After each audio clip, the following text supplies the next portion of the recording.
Being a country boy, I'd never even heard of geology or geophysics. I got my first degree in chemistry and then spent 2 years in the Army in Korea.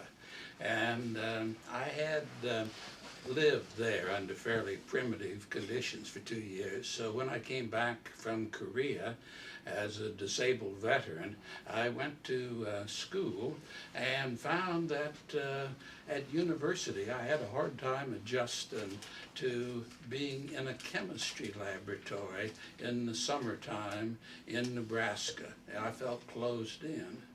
And I had a girlfriend, one always has a girlfriend at key points of one's life, who worked for the geology department manager. And she said that she thought that I could join the geology department. And when I visited with this gentleman, to my astonishment, he let me transfer from the Graduate School of Chemistry to the Graduate School of Geology with deficiencies. The major deficiency being that I had never taken a course in geology.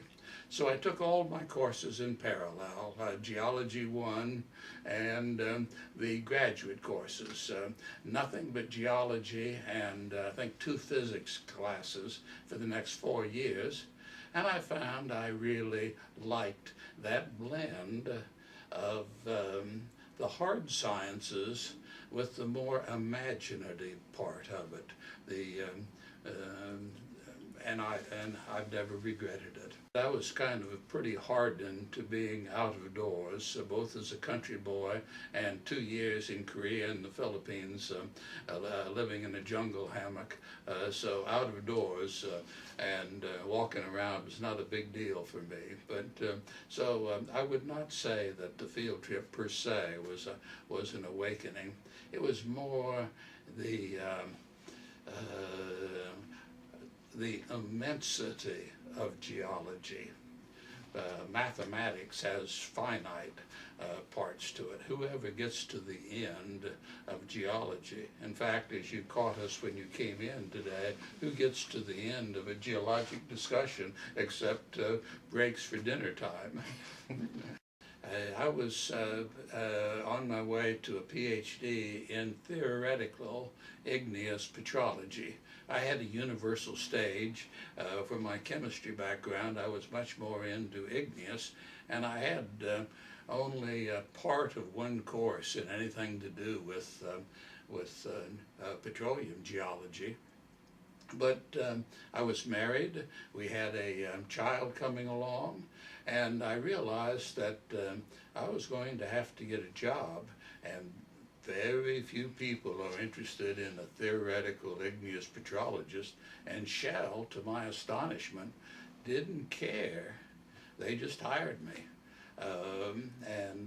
I like to say then that I started at the top in Shell and then gradually worked my way down, because unusually I started at the senior level at the area office, assigned to the area exploration manager as a gopher, and then gradually moved my way down. Shell, as you know, in those days didn't care what degree you had, didn't care what school you went to. To be brutal about it, they just hired for brains, and they figured they would teach you all you needed to know, and they'd do it the Shell way. So I was fortunate to come into that setting, as I knew so little. I found myself very attracted to the geophysicists, because that was yet another area that I knew nothing about. But I had a much better background in optics than anyone else did, and so my entry into geophysics and geology came through my knowledge of optics.